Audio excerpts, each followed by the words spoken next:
जानी चोर। एक बनिए के 3 बेटे थे। एक बार जब बनिया बीमार पड़ा तो उसने तीनों लड़कों को बुलाकर पूछा कि तुम लोग क्या करना पसंद करोगे, किस तरह की जिंदगी बिताओगे। बड़े लड़के ने कहा कि वह दुकान से ही गुजारा कर लेगा। छोटा बोला, कोई अच्छा सा व्यापार कर लूंगा। लल्लू, जो कि सबसे छोटा था, बोला, मैं तो चोरी करूंगा। एक बार कहीं तगड़ा हाथ पड़ जाए तो वर्षों तक कुछ करने की जरूरत नहीं पड़ेगी। उसकी बात सुनकर बनिए को बहुत दुख हुआ। बोला, बेटे, चोरी करना आसान काम नहीं है। पकड़े गए तो मार मार कर भुर्ता बना दिया जाता है। उसके लिए अकल की बड़ी जरूरत है। लड़का बोला, इतनी अकल तो मुझ में है, चाहे तो इम्तिहान ले सकते हो। बनिए ने कहा, तो तुम्हें दिल्ली जाकर अकबर बादशाह का घोड़ा चुराना होगा, जिसे पिछले दिनों काबुल से मंगाया गया है। यदि 1 हफ्ते के अंदर तुम घोड़े को ले आए तो मुझे विश्वास हो जाएगा कि तुम्हारे में अकल की कमी नहीं है। अच्छा, कहकर लड़का उसी वक्त दिल्ली की ओर चल पड़ा। दिल्ली पहुंचकर पाया कि शहर के चारों तरफ कड़ा पहरा है। वह बाहर सड़क पर रुक गया और सोचने लगा कैसे अंदर चला जाए। कुछ देर बाद उसने एक नाई को आते देखा। पास आने पर पूछा, भाई कहाँ जा रहे हो? नाई ने बताया कि वह रोज हजामत करने शहर जाता है, यही उसका धंधा है। पूछा, तुम कौन हो? लड़का बोला कि मुझे जानी राम कहते हैं और मैं भी इस शहर को जानना चाहता हूँ।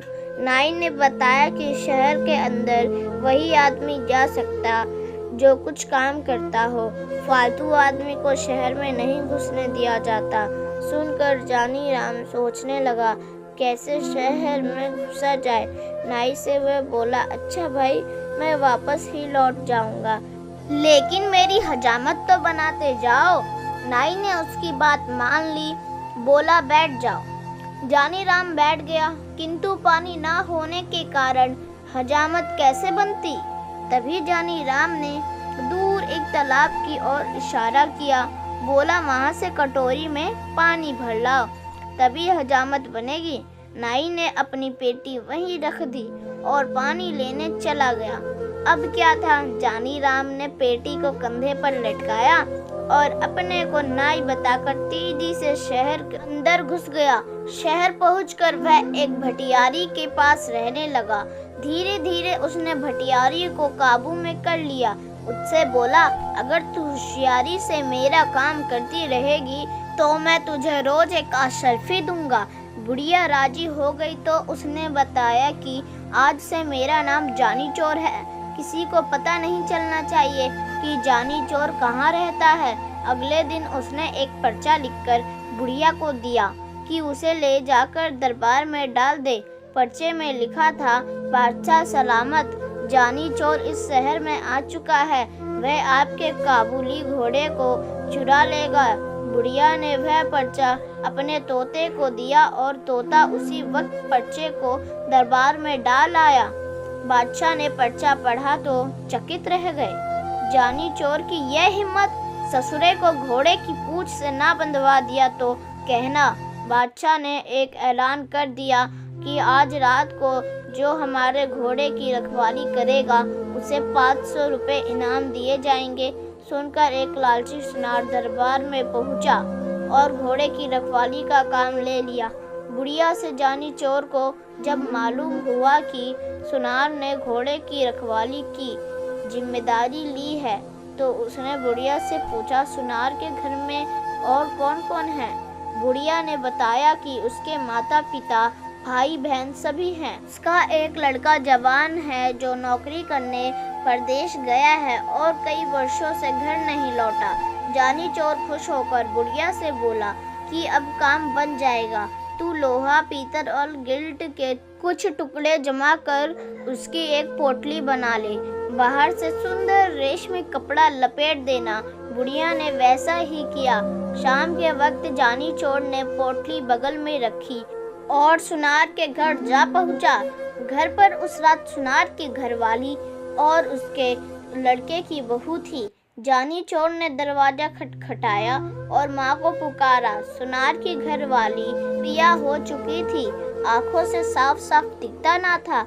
आवाज सुनते ही उठ बैठी, बहू को भी जगा दिया। अरे मेरा सुमेर आ गया, बहू उठ, देख तो इतने दिनों के बाद सुमेर लौटा है।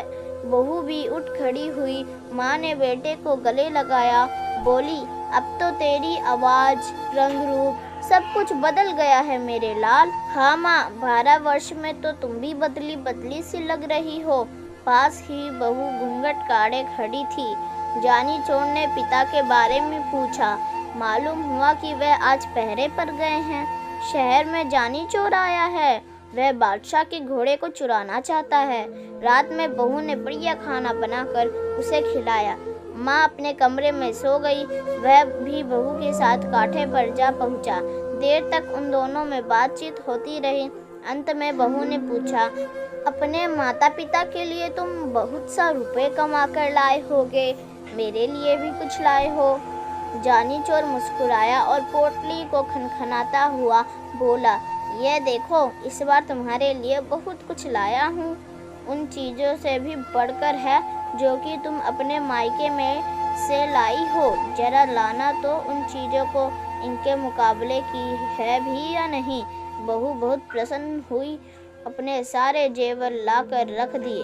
तभी उसे याद आया, बोली अपना 9 लाख का हार तो मैं लाई नहीं, वह दूसरे कांठे पर रखा है, ठहरो उसे भी लेकर आती हूँ। कहकर दूसरे कांठे पर जा पहुँची। जानी राम ने सोचा कि भगवान ने उसे अच्छा मौका दिया है। उसने संदूक कच्ची उठाई और 4 दीवारों में कूदकर चंपत हो गया। सारा जेवर लेकर उसने भटियारी को सौंप दिया।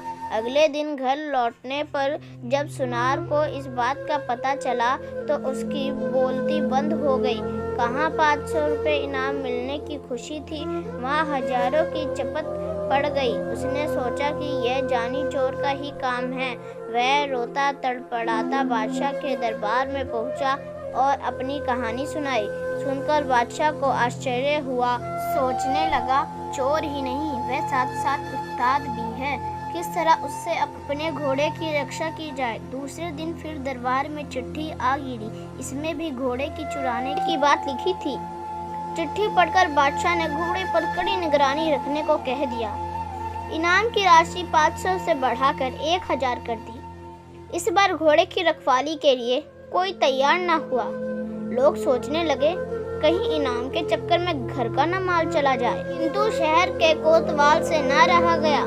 वह मूंछों पर ताव देता हुआ बोला, अब उस बदमाश को मैं देखूंगा, पकड़कर बांध न दिया तो कहना।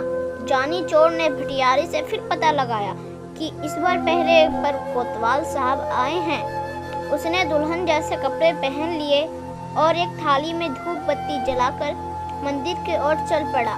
रास्ते में कुछ दूरी पर घुड़साल पड़ती थी, जहां घोड़े पर सवार को कोतवाल साहब पहरा दे रहे थे।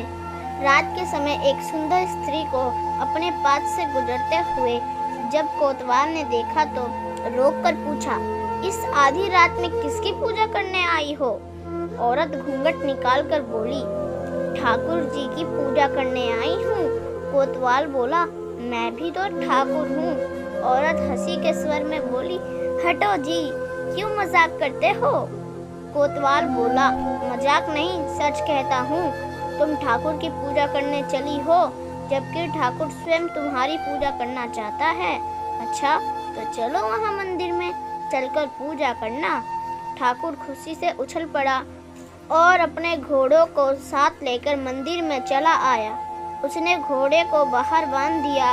हथकड़ी, बेड़िया और बंदूक लेकर औरत के साथ मंदिर के आंगन में जा धमका। हथकड़ी, बेड़िया को देखकर स्त्री ने पूछा, ठाकुर जी, ये सब क्या है? कोतवाल ने बड़े प्रेम से उससे समझाया कि ये चोर डाकुओं के गहने हैं, मैं इन्हें पहनकर देखूंगी।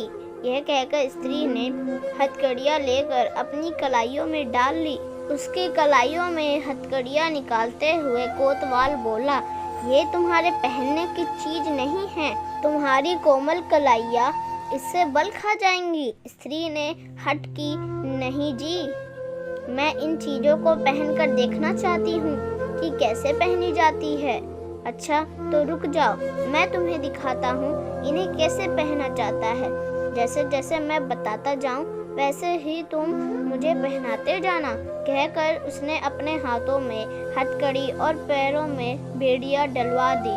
फिर मुस्कुराता हुआ बोला, देख लिया, इस तरह पहना जाता है, अब इन्हें खोल दो।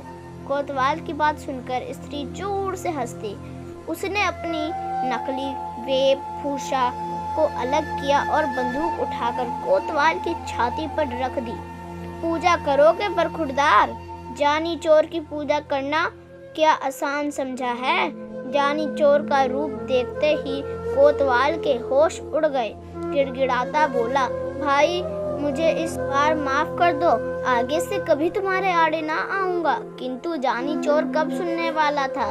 उसने कोतवाल को एक रस्सी से बांध लिया, उसके मुंह में कपड़ा ठूस कर घोड़े पर बिठाया और बादशाह के महल के आगे फेंक कर चंपत हो गया। सवेरा होते ही शहर में हलचल मच गई।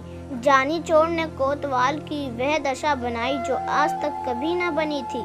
लोग जानी चोर के नाम से थर थर कांपने लगे। दरबारियों को लगा कि अब उसके हाथों से घोड़े को बचाना मुश्किल है। दाव लगाने पर वह घोड़े को अवश्य ही उड़ा लेगा। दरबार में फिर पर्चा आ गिरा जिसमें काबुली घोड़े को जल्दी ले भगाने की बात लिखी हुई थी। इस बार 5,000 रुपये इनाम रखने पर भी कोई रखवाली के लिए तैयार न हुआ। बादशाह को बड़ी चिंता हुई कि किस तरह घोड़े की रक्षा की जाए और जानी चोर को जिंदा पकड़ा जाए। कोई उपाय न सूझा तो बादशाह ने स्वयं निश्चय किया कि वह अपने हाथों से चोर को पकड़ेंगे। सोचकर बादशाह उसी काबुली घोड़े पर बैठकर पहरा देने लगा। जानी चोर ने पता लगा लिया कि इस बार स्वयं बादशाह पहरे दे रहे हैं। वह एक बुढ़िया का रूप बनाकर मंदिर वाली सड़क पर जा बैठा और चक्की के आगे रख अनाज पीसने लगा। सड़के के किनारे बुढ़िया को अनाज पीसते देख बादशाह ने पूछा, इस वक्त किसके लिए अनाज पीस रही हो? बुढ़िया हाँफती हुई बोली, क्या करूं सरकार, बुढ़ापा बहुत बुरा है और उससे भी बुरी चीज है गरीबी। मैं मोहल्ले के बच्चे पगली कहकर चिढ़ाते हैं, इसीलिए रात में यहाँ आकर काम करती हूँ। अभी अभी एक सिपाही आया था, पीसने के लिए गेहूँ दे के गया है, अभी जाकर ले जाएगा। सुनकर बादशाह घोड़े से उतर पड़ा। पूछा, क्या नाम था उस सिपाही का? बुढ़िया ने माथे से पसीना पोंछते बोली, नाम तो सरकार वह जानी जानी कुछ बता रहा था। बादशाह को विश्वास हो गया कि वही जानी चोर है। उसने बुढ़िया से पूछा, वह कितनी देर में लौट कर आएगा? आता ही होगा सरकार। बादशाह ने सोचा, चोर को पकड़ने का इससे अच्छा मौका नहीं मिलेगा। वह बुढ़िया से बोला, तू मेरे कपड़े पहन ले और मुझे अपने कपड़े दे ताकि मैं उसे पकड़ लूं। वह सिपाही नहीं चोर है, मैं उसे पकड़कर बादशाह के पास ले जाऊंगा। बादशाह ने अपने कपड़े पहनाकर उसे मंदिर के आंगन में भेज दिया, साथ ही अपना काबुली घोड़ा भी उसके हवाले कर दिया। स्वयं उसने बुढ़िया के फटे पुराने कपड़े पहन लिए और सड़क के किनारे बैठकर चक्की घुमाने लगा। हाथ में घोड़ा आते ही जानी चोर फूला न समाया। वह तुरंत घोड़े पर चढ़ा और एड़ लगाते हुए बोला, बादशाह सलामत, तुम चक्की पीसते रहो। जानी चोर ये भागा। बादशाह ने आवाज़ सुनी तो कलेजा धक रह गया, हाथ से चक्की छूट गई। वह रे जानी चोर, तू तो अकल का पुतला निकला। उधर जानी चोर बादशाह की पोशाक में घर पहुंचा तो बनियों को विश्वास हो गया। बोला, शाबाश बेटा, अब तू जरूर चोरी कर सकता है, किंतु याद रख, गरीब को कभी परेशान ना करना। ईमानदारी और मेहनत से कमाए गए पैसों पर कभी डाका नहीं डालना और गरीबों की सहायता करने में पीछे ना रहना। अब जाकर बादशाह को घोड़ा वापस कर आ। सुनकर जानी चोर घोड़ा वापस करने निकल पड़ा। धन्यवाद।